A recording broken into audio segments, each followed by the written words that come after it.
An odd collection of seafood turns up at a fisheries checkpoint. I've never seen these before. Police answer a mayday call at Great Barrier Island. Mayday, station in distress, the Great Barrier Maritime. And Marta and Phil have a major power problem. It's not our fault, bro. That's all I'm saying.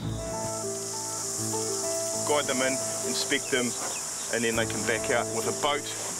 We'll just run them down that line there. So just stop them over there and inspect over on that side there, yeah? On any hot summer's day in Auckland, lots of people go out on their boats, and fishery officers set up checkpoints to inspect their catches. And today they're at Huia, on the edge of the Manukau harbour. And Greg's just come across a guy who's been out collecting for his dinner. Hello, sir. How are you? My name's Greg from Ministry of Fisheries. Just going to have a quick look. You've got some crabs and periwinkles and things like that. Yeah, I'll just get you to cut. Get crab and... Yep, I'll just get you to cut the motor if you wouldn't mind. And snail and sea slug. Can you just turn the motor off, please? Yeah. While snapper and kahawai are the usual target of fishers around here, this guy's been gathering anything he could find on the rocks. What have we got here? Crabs? Yep. Yep. And the sea slug. What else you got in here? That one, snail and mussel. Mussel, yep. Okay, well, was it just the two of you? Yep. Just the two of you? Okay. Let's have a look at these ones first. We got about maybe 60 crab. Yeah, that's it. Yeah, that's okay. We'll just have a quick look. And, you know how many you're allowed per person? 50. 50, yeah. That's good. The guy's quite clear on the rules for crabs, but when it comes to the other stuff he's been collecting, it all gets a bit hazy. And the first thing that's come out of the bucket is something the officers have never seen before. Whoa. Yeah. Sea slug. Yeah. Where'd you get them? Down at Cornwallis? Down the beach. I don't know that one. What called sea slug? The man who fishing, he told me, he just tell me sea slug. How do you eat it? I don't know. Just the first time I get them. There's various opinions about sea slugs, but the general view is that unless you want to poison yourself, they're not much good for anything. I've never seen these before. Right, do you want to count the crabs? Yeah, I've got yeah, okay, I'll count the crabs in here, mate, yeah. The next bucket's got a large collection of crabs, but although they are difficult to control, they are well within the limit of 50 per person. How many crabs we got, sir? I got 54 here. 54? Yeah, 54, so I'm just making a total just so I can keep them separate, eh?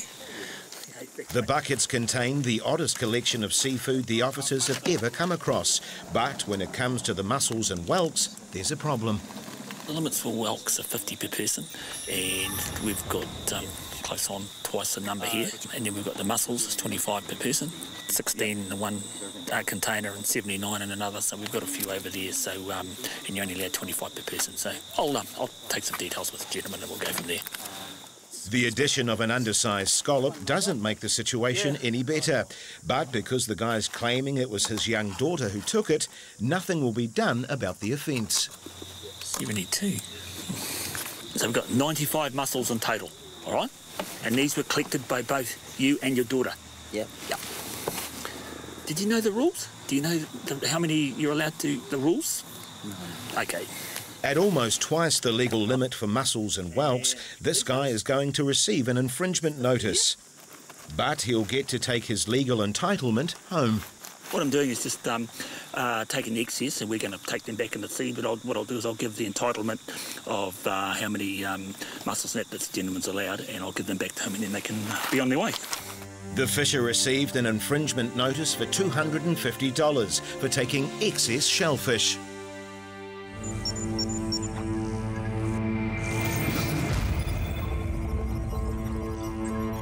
Maritime Radio, Auckland Maritime Radio, Auckland Maritime Radio. This is DR3, Zulu Mike India Hotel, Channel 16, copy over. Auckland Maritime Police are on patrol around Great Barrier Island when they've been asked to respond to a mayday call from a small boat.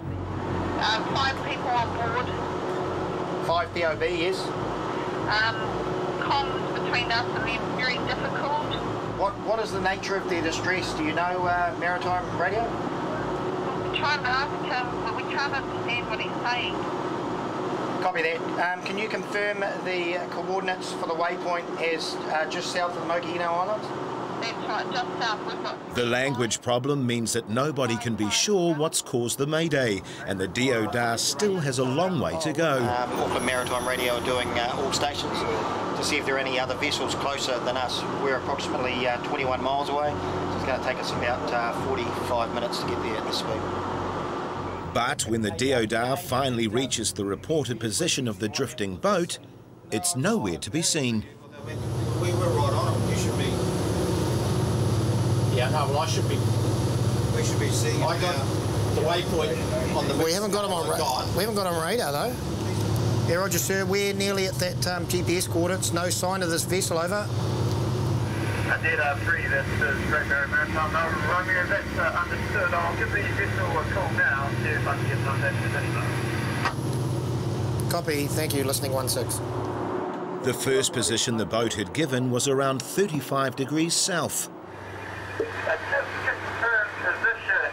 I copied 3604. It was 35. It was, that's what it said. Oh. Although nobody can quite believe the boaties could get it so wrong, the new position is 16 nautical miles away from where the DODA is. We've plotted it just northwest of Little Barrier Island. It's approximately 5 nautical miles northwest of Little Barrier Island, over. Yeah, copy that. We'll turn round and head back to Little Barrier, over. We basically missed him. He's on the other side of Little Barrier.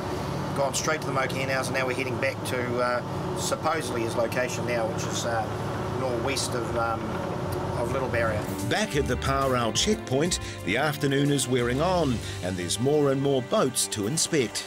Do you all know your limits? Yep, 27, 20, 27, 10 snapper each. 27, 27, yep, cool. These guys have a good catch of snapper, but although they all know the legal size, they've got 3 fish that are a bit too small. Right, who measured the fish? I did. You did? All right, you got 3 fish there that are under the legal size. Okay, so what we're going to do now is Graham's just going to take some details. This is going to take a few minutes, and... You know, when you're on the boat and you're measuring them, I mean, you're talking here about less than 1/8 of an inch. Yeah, but do you know what the... That's absolutely ridiculous. Yeah, but do you know the... no, it's 27. 27.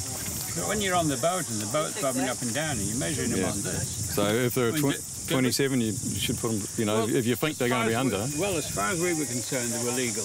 Yeah, but as you see, they're not. So as I say, it's not the crime of the century. When you're on the boat and you're trying to measure them on one of these, you can't be as accurate as this. No. While the fisherman agrees the 3 fish are marginally undersized, he seems to think they've shrunk since they were caught. As far as I'm concerned, when we measured them on the boat, they were 27. Yeah, but you agree with us at the moment they're not 27. Well, when you put them on this damn thing here... Yeah. That's quite simple to make. You can actually make these, and obviously you can buy these trawlers. Yeah, but, I mean, look at that. You're talking about 1/8 of an inch. I mean, even that one's just about on. The realisation that he's going to be processed for having undersized snapper doesn't improve the guy's mood, and he's still unwilling to admit he's done anything wrong. So you just need to write what else he said. He said, I think it's pin pricking. As far as I was concerned, when you measure them on the boat... We measured them on the boat, and I'm concerned they were all measured 27. They were, yeah. The fisherman received an infringement notice for $250 for having undersized snapper. Back over at Great Barrier Island, Auckland Maritime Police are still hunting for the boat that's put out a mayday call. But it turns out that the boat's not in any danger at all. Mayday station in distress. This is Great Barrier Maritime. Confirm you require petrol. You require fuel for your outboard motor, over. Running out of petrol isn't a reason for calling a mayday, but the DODA's got a spare 25-litre tank on board, although it appears that won't be enough for the people on the boat. Romeo, understand you require about 100 litres of 91 fuel petrol for your outboard, over. Sorry, I'm fresh out. So they've gone to an area knowing how far away it is and then been 100 litres short. It's just not good enough. We're going to head there anyway, probably assist them with some fuel and then get them to barrier, and then they can sort some fuel out from there. Finally, a boat comes into sight on the horizon. Find our starboard bow. Yep. Just a little bit of sunlight. Yep, got it. It's right on where it should be. Yep, got it. Well, hopefully it's our guy. We're just going to go and investigate now and find out whether our wild goose chase has come to an end.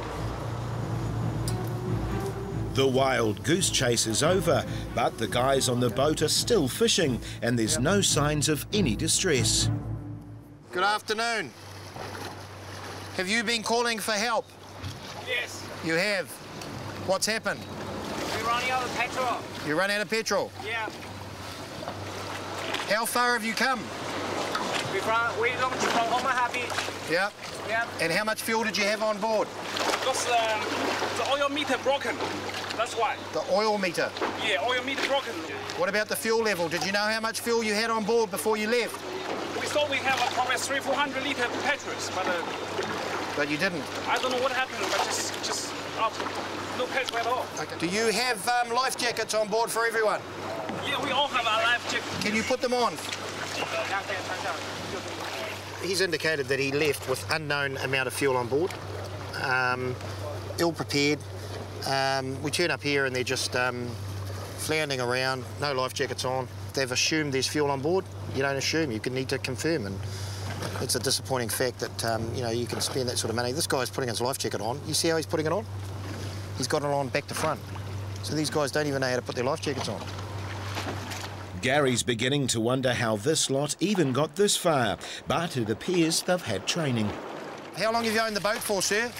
Oh, 2 years. 3 years. And have you done any boat safety courses? Yeah. You have? With who? Coastguard. You've done a boat course with the Coastguard? Yeah. Okay. Well, you should know. This boat, I bought a second-hand. Yeah. I just used it a few times. I'm not quite sure the oil meter. Okay. That's why I made a mistake, but otherwise we normally just put a heaps of petrol. Yeah, I know. You're talking about fuel. That's what you're talking about. Methane. Methane. So, yeah. Okay. Finally, everybody comes to some sort of understanding over what they're talking about, meaning Gary and AD can get them the 25 litres of fuel they so badly need. What does that say? I can't read it. This is empty. It says empty. It says empty. Well, it works then. And within moments of getting on board, Gary and AD confirm their suspicions that these guys have no idea what they're doing. But today, I don't know what's happening. So it says empty on there? Yeah. So it means... Empty. Okay. It means empty? Yeah. But yesterday I checked, it's full. How much fuel do you hold in the tanks? 500 litres. 500? 500 litre tank? No, because I think the... Really? That's a lot. Because I bought a second-hand. Yeah, I don't think it would hold... I don't think this boat would hold 500 litres. When you filled it up the last time from empty, how much fuel have you put on? I never fill up, because I only use it 3 times. Ah, okay. You only use it 3 times. That's why I got no idea. It doesn't hold 500 litres. I'd say... The previous owner might have lied about the size of the boat's fuel tanks, but after 2 or 3 trips, these guys should have known how much fuel they had. Now, what does the gauge show now? Quarter? Yeah. Okay, so the fuel in it shows a quarter. So that's 25 litres, and it's a quarter. What does it mean in the tank? 100 litres, yeah. But there's another mystery here. The original Mayday said 5 people were on board, but now there's only 4. Now you said to Auckland Maritime Radio you had 5 persons on board. We have a friend take one person away. Who took them away? I have a friend. They have another boat that took them away. So why didn't he go and get you some fuel? They don't have any. They're all on the floor. So where's your friend gone in the other boat? They've gone to other place, Little Berry or something. Gone to Barrier, gone fishing. And they just leave you here? So they can't help me, so they have no petrol. They couldn't, because the petrol is on the floor. Do you think they could have gone and got you some fuel and come back? They're going to come back if we still can't get any help. They'll come back at probably 5, 6 o'clock. Oh, okay. Yeah. Gary doesn't know what to say. These guys had another boat with them which could have got them out of trouble, but rather than lose a day's fishing, they've called the emergency services to rescue them. They called a mayday initially, which is the wrong thing to do. They could have called for assistance on Channel 16, and then somebody could have come and given them a hand. But as you can see, they weren't in distress or anything. They were sitting out there still fishing. So, yeah, hopefully people learn from this though. As the Deodar tracks the fishing boat back to Omaha, the cost of the operation is mounting, but not for the crew that called the mayday. So what does your fuel gauge say now? Almost empty. Almost empty? Yeah. So you've got enough? I think it'll be okay. Okay, I'll give you a call when you get in. So you're going in and then taking the boat home? Yeah. And you'll just have to replace the fuel that you've used. Okay. Okay? Yeah, thank you. Okay, just remember, fill the boat up. Yeah, thank you very much. Total full, okay? The boat owner replaced the 25 litres of fuel, but the 2,000 litres the Deodar used that day meant a much bigger bill for the police. Back at the fisheries checkpoint at Huia in West Auckland, Honorary Fishery Officer Sue's come across Marta and Phil, a couple of guys with a power problem. I found some underside power in here. Not sure how many are here yet, but there looks like there might be a few. Even before Sue's finished the count, it's obvious that there's a number of undersized power and some very small snapper. Hi you guys, Chris from the Ministry of Fisheries. Now you obviously know why. Bro, we're coming up, hop in our car and people go, take these for you, bro. We go, yeah, it is, brother. Put it in our car. Yeah, but what's the problem?